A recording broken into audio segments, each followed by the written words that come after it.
Navbatdagi savol matnli masalalar mavzusidan bo'ladi. Bu milliy sertifikat imtihonida avvalgi imtihonlarda tushgan savol.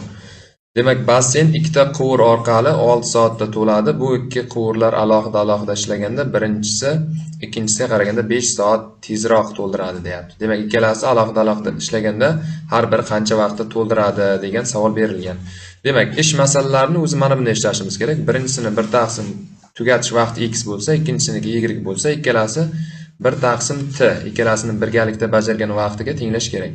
Xo'p, birinchisi x bo'lsa, ikkinchisi undan demak 5 soat kechroq to'ldiradi. Uni x plus 5 deymiz, soat ko'proq bo'lgani uchun 1 taqsim 6 ga tenglaymiz, chunki ikkalasi 6 soat to'ldiradi deyilyapti. Xo'p, bunga umumiy makhraj beramiz. Demak, x plus 5, bunisiga x makhraj berdik. Ikkalasini ko'paytirsak x kvadrat plus 5x bo'ladi. Teng 1 taqsim 6.